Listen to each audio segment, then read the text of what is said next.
Hello people, I'm Bharat Acharya. Welcome to a new video.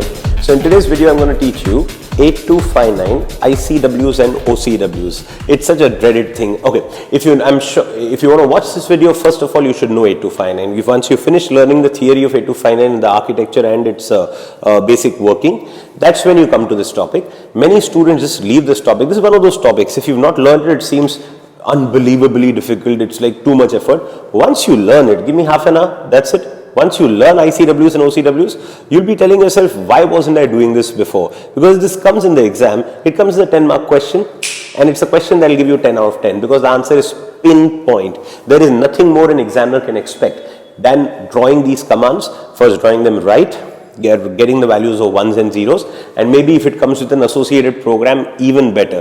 That increases your chance of getting full marks and you'll get full 10 out of 10 in this. Okay, it's not difficult, but it does need your understanding. I need good concentration for some time.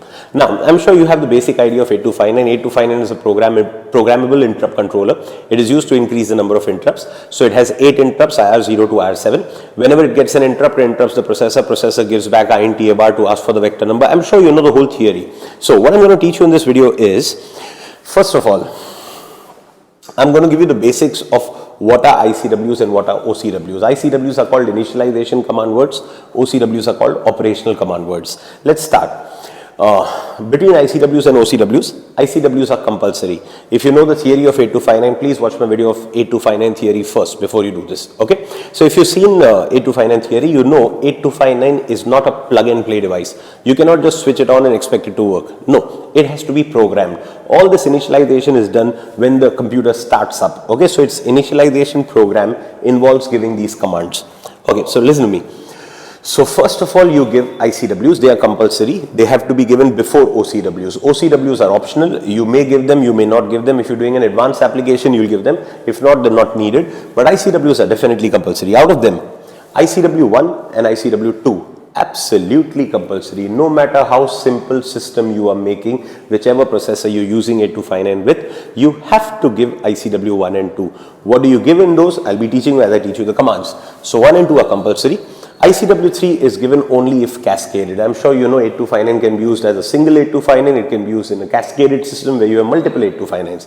So if it is single, you skip ICW3. If it is cascaded, you give ICW3. Then it becomes compulsory. Same goes with ICW4. It has a few features which I'll be teaching you as I teach you the command.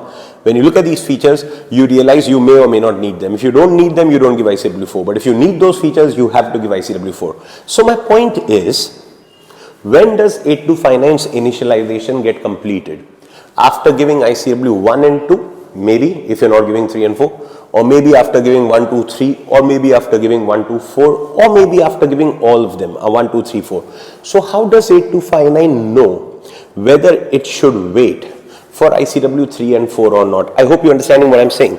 ICW 1 and 2 are compulsory. You are 8259. Okay, I'm the programmer. I have given you ICW 1, I have given you ICW 2. That you know is compulsory. Without that, you will not work. You are going to give stupid results if you're not initialized.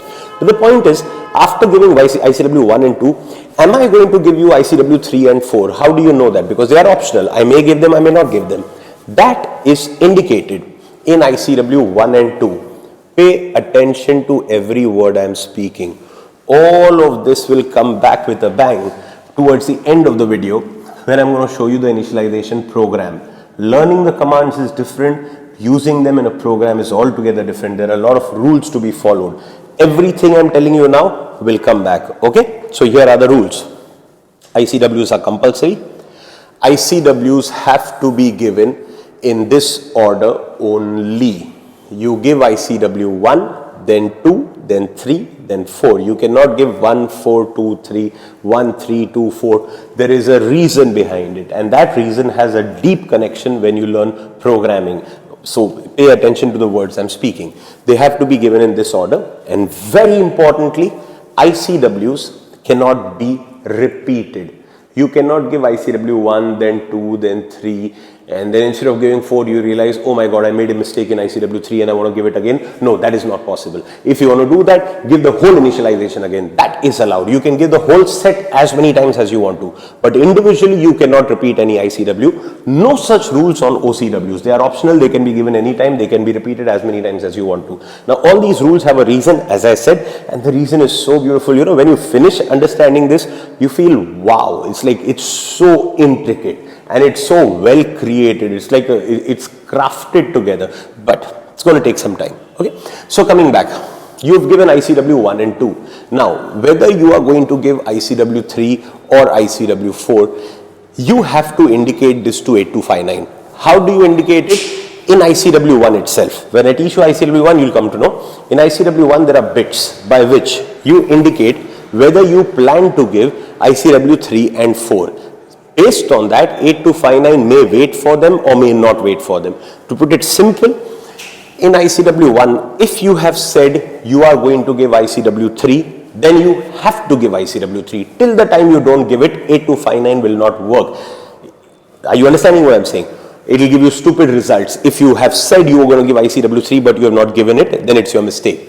On the other hand, if you have said you are not going to give ICW 3, then even if you try to give ICW 3, it will not be accepted. It will be treated as something else. So the fate of ICW 3 and ICW 4 hangs on ICW 1. In ICW 1, you take the call whether you're going to give ICW 3 or 4 or not. You may give both, you may give any one of them, you may give none of them, but you got to take that call in ICW 1 itself. Okay, so 1 and 2 are compulsory, 3 is given for cascaded, 4 is given if needed, and OCWs, no rules apply. You can give them anytime you want to, after initialization, of course.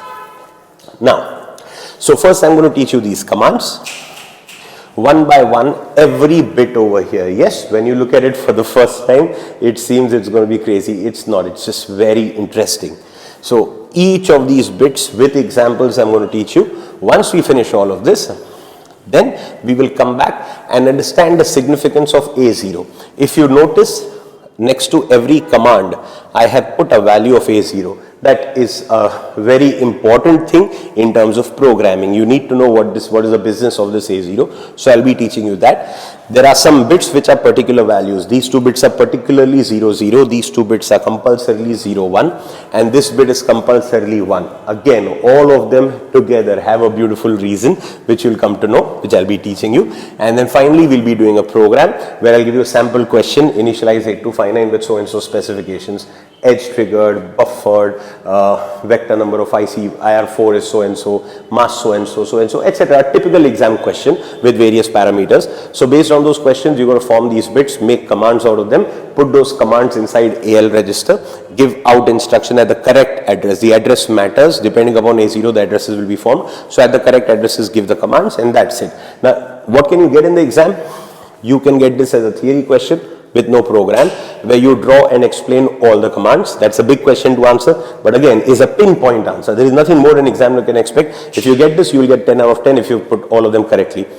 Or you may get a programming question where you don't have to explain them, just the commands which are required as per your question. You just have to draw those commands, figure out the values, put them in the registers, give the out instruction, get it done with. Both of them are very scoring questions. Whichever one comes, it's a question that can give you full 10 out of 10. Okay. Now, before we start, I'm sure you know by now what's happening. I've been giving introduction videos to all these topics.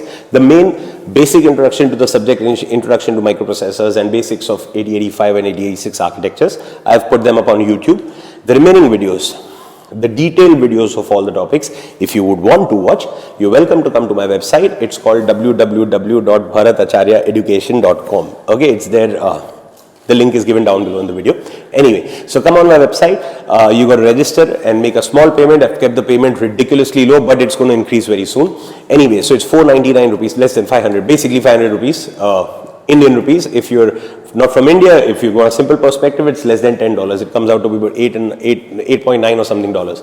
Anyway, so all you need to do is make the payment. The payment method is very simple. Paytm, PayPal, credit card, debit card, net banking, whatever, everything works. So make the payment instantly. Within a second, the website will become active for you then. Your subscription is active for the next 6 months. You can watch all these videos over and over and over again as many times as you want, and keep learning and keep understanding the subject better and better.